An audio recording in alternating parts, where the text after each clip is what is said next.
Hello and welcome to the new and improved test drive.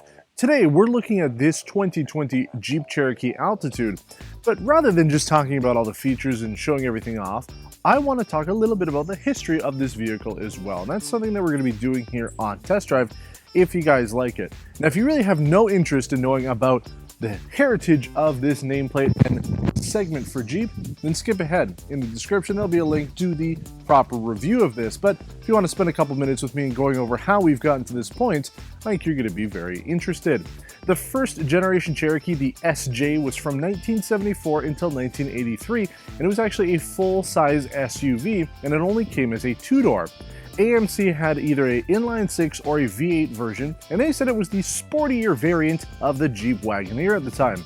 It was a proper SUV, it had a rear-wheel drive setup, and you could have four-wheel drive as well.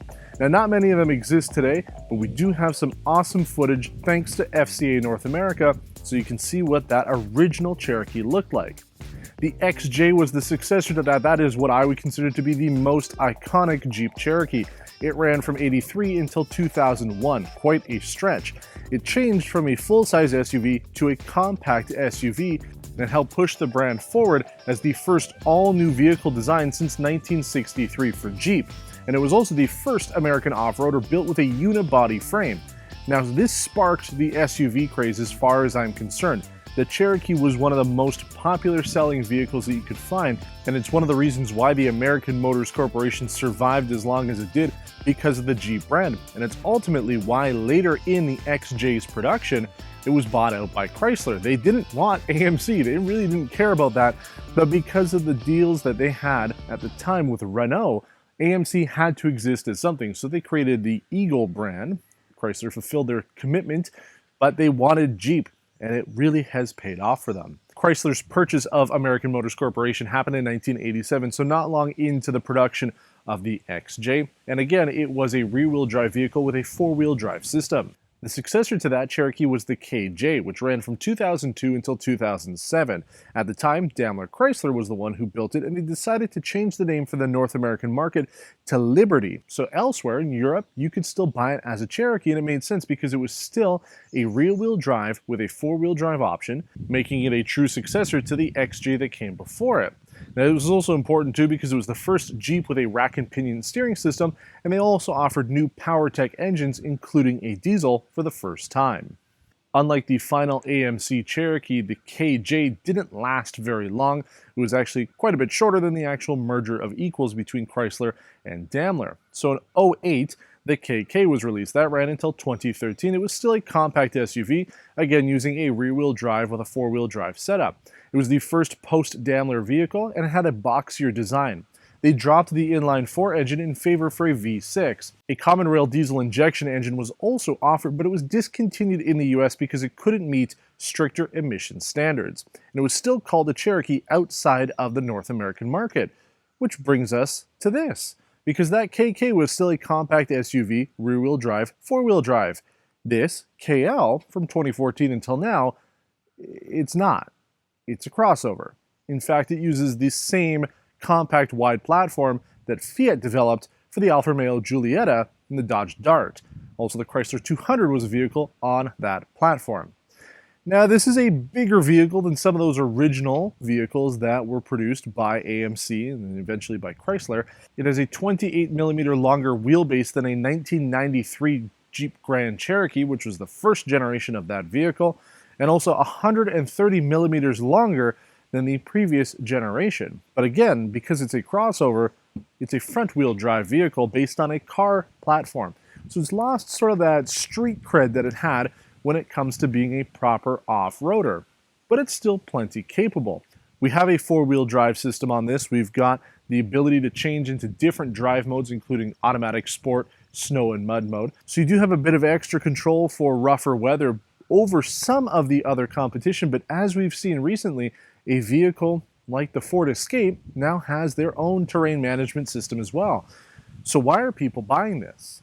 So maybe you've decided it's time to replace your vehicle, you want a compact crossover, and you're shopping the market. This might come up in your search. It is a very popular option, especially here in Quebec. I see plenty of these Jeep Cherokees. but it is pricey. There is quite a bit you have to swallow if you want to drive a Jeep, and a lot of people will consider Jeep to be a premium brand, so it wouldn't necessarily compete with the other direct compact crossovers that we've featured to date, like the Honda CR-V, the Kia Sportage, Ford Escape, Nissan Rogue, or Volkswagen Tiguan. And you can't really argue that it's competing with the luxury market like the BMW X3. This is more in line, I suppose, with something like the GMC Terrain or even the Buick Envision because of the price. So this Altitude, the base MSRP is $36,495 Canadian. We have 7 options on here, bringing the total up to $44,260. That is before tax and before delivery. But there's quite a bit about it that makes it stand out. First off, this uses a 2-liter turbocharged engine producing 270 horsepower, 295 pound-feet of torque. It's actually 1 horsepower less than the 3.2-liter Pentastar V6 that they would offer in this normally, but it is one of the most powerful non-luxury compact crossovers in the segment.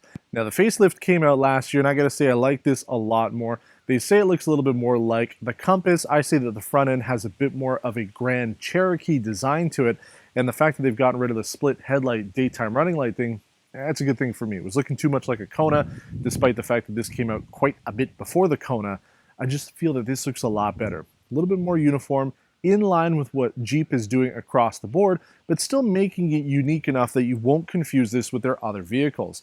Again, the rear end taillight design is similar to the Compass, but I think it looks pretty good. This is finished in velvet red pearl paint, and honestly, it's a popular seller. I think that people are going to be looking at this despite the price, because even though the MSRP is high, we do find that FCA tends to have good incentives to get that price down, so when you're going into the dealership, you're not paying $44,000 for it.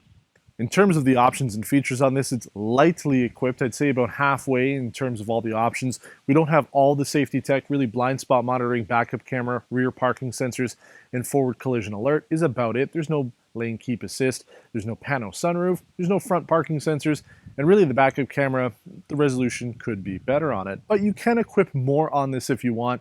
At $44,260, it is at about the same price point as the 2019 Mazda CX-5 diesel that we featured, but this is not a diesel. So again, price is going to be a factor for you. But let's jump in now. We're going to go on a road test, talk about how this vehicle performs, talk about the transmission, which is one of the things that people have been complaining about when it comes to this generation, and I will tell you my thoughts on that and everything else you need to know about the 2020 Jeep Cherokee Altitude.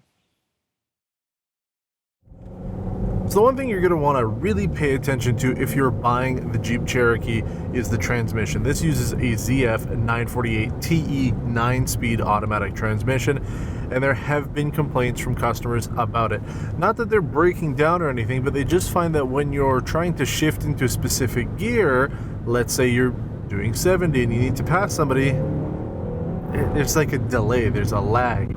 It's not quite sure which gear it should be in, and I found even if you put it into sport mode, for example, and then try the same thing, it's the same thing. It's not quite sure. It's at first it'll go, oh, well, you're currently in 8th gear, you want to go faster, let's see, will 7th be enough? Oh no, 7th is not, let's try 6th, is it's going to be enough? No, not quite, let's try 5th gear, and then it finally finds the gear it's supposed to be in, rather than actually shifting down to the right one. And it's weird because ZF usually makes really good transmissions. Now, both ZF and Chrysler have said that it is a software-related issue, and they've put out little updates for it over the last couple years, and there are still people who complain about it. And I can tell that there's still some weird mapping. Normal driving though, if you're driving this back and forth to work, to school, whatever it is you may be doing with it, you're using it normally, you'll be fine. It's just you're paying that almost $3,000 price premium to get this 2-liter engine, and then the transmission's not quite there. It's almost there. So you're paying for the power, but then you still have a bit of the holdback. Now, we don't have any rough weather to be testing out the Selec-Terrain System on here. It's been an automatic since I picked it up. We switched it, as you saw back there, just into sport mode to try it out. But the snow mode and mud and sand modes would work well, I would imagine. Because this is a front wheel bias and front wheel drive vehicle on a crossover, you maybe lose out on some of that off-road capability. But the people who are buying the Cherokee now, they don't really care. Or you're looking for a somewhat premium experience, even though the inside here, there's not a whole lot going on. But you want that premium experience, you want more of that lifestyle, you want to be able to own a Jeep. This will work very well, and there's a reason why they sell so many of them. People do like them, despite the fact that it is pricey. Now, I said here that we're reasonably well equipped. We've got the things that you need: heated seats, heated steering wheel, dual zone climate control.